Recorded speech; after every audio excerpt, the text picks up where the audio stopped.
Nesta aula, eu vou te mostrar um estudo de caso da Tati, que ficou um resultado incrível e eu fotografei cada parte do processo para você conseguir entender como saímos desta sobrancelha para esta sobrancelha. Inclusive, eu até mostrei ela já na nossa primeira aula desse módulo, mas agora eu quero mostrar os detalhes deste processo. Então, primeiro vamos ver como ela chegou. A gente tem deste lado aqui, que ela está com os olhos fechados, como ela estava. Ok? E após a primeira sessão de remoção química, como ela ficou?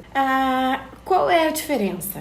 Praticamente nenhuma, né? Eu vou até falar que nesse caso a gente até que teve um bom resultado. Eu sinto que aqui no início parece que a gente teve um leve clareamento. É muito importante que você entenda que a remoção química, ter a real expectativa sobre a remoção química, porque como ela vai movimentar aquele pigmento entre as células, né? Trazer essa tinta para cima, para a superfície, ela vai ficar ali boiando na derme para o laser bater de forma muito mais fácil, né? Mais assertivo, a gente não pode esperar que nessa primeira sessão de química a gente vai ter resultado. Como, obviamente, eu não vou falar que não teve, porque no da Tati eu acho que teve, tá? Eu tenho uma sensação que clareou, mas ela não tinha expectativa de clareamento, né? Quando eu falo para as minhas clientes, ó, a primeira sessão que a gente vai fazer é a química, deixa eu te avisar, não vai acontecer nada, tá? Eu já falo dessa forma. Inclusive, pode ser que fique pior. Aí as pessoas ficam, nossa, mas fica pior por quê? Porque se eu tenho excesso de tinta aqui e essa tinta tá lá no fundo, quando a gente mexe com a química, essa pele começa a se restaurar e trazer, né, as células vão se multiplicando, subindo, trazendo essa tinta pra cima, ela podia ter ficado mais escura.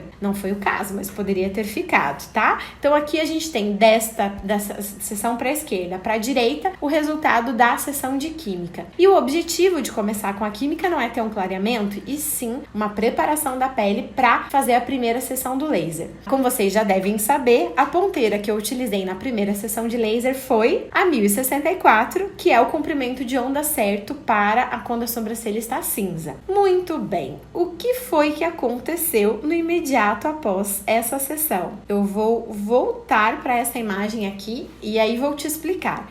Isso aconteceu imediatamente após, na hora do procedimento, ele ficou dessa forma aqui, ó. Essa foto aqui foi imediatamente após, quando ela veio toda cinza. Você tá vendo que parece que ela tá um dálmata? Gente, isso não é na pele, tá? Isso é nos fios, porque eu ainda trabalhava com a máquina que tinha uma energia que dava esse tipo de resultado, tá?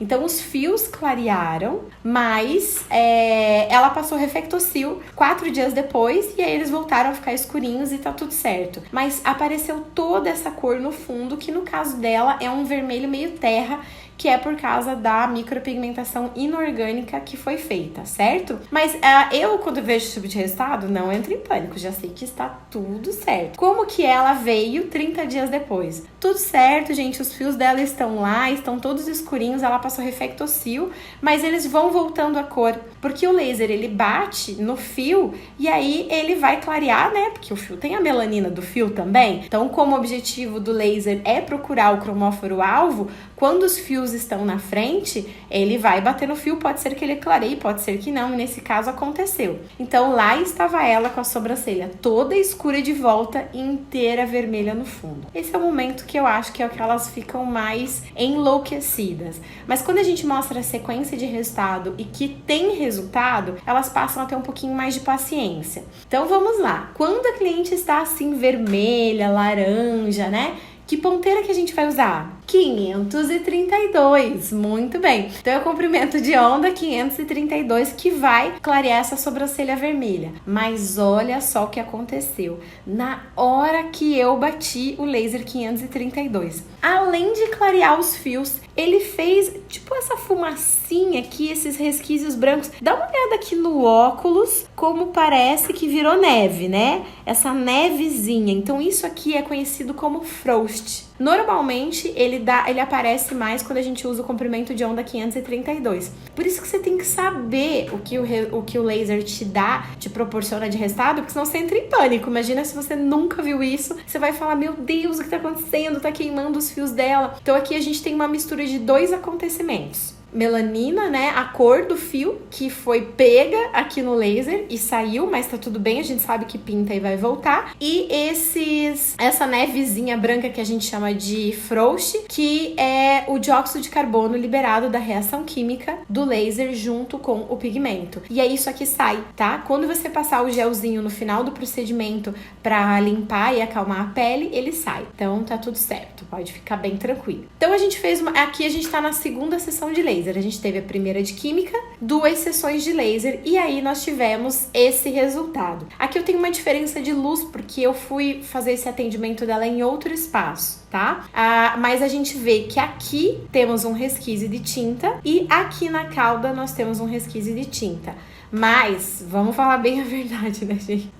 Tá incrível perto de como ela veio, a quantidade de tinta que ela tinha. E aqui a gente já começa a notar uma recuperação dos fios. Já tem mais fios do que antes.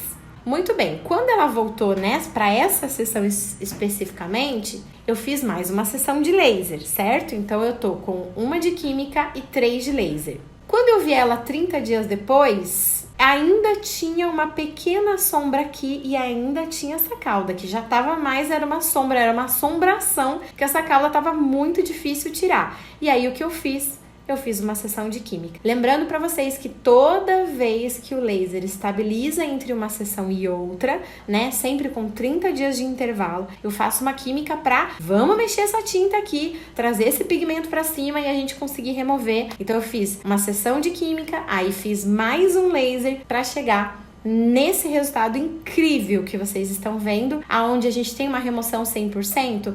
Não, porque eu ainda vejo a cor aqui nessa cauda, mas ela estava super satisfeita. É um fundinho que quase não se dá para ver, é mais a gente que tá com o olho treinado mesmo, então hoje seria uma remoção aí 99%, e foram 4 sessões de laser e 2 de química. Então sempre lembrando que a química vai proporcionar para nós esse movimentar desse pigmento dentro da pele, trazer ele para frente, mas também a reparação, porque dentro dessa remoção química, que é esse blend de ácidos, a gente tem ácidos que vão restaurar, que vão nutrir a pele. As pessoas acham que a despigmentação química vai descamar e cair os pelos, mas não, na verdade o que ele vai fazer é restaurar e fazer nascer novos fios. Então a gente tem aí um estudo de caso de muito sucesso. Agora ela tem muito pelo para tirar, né?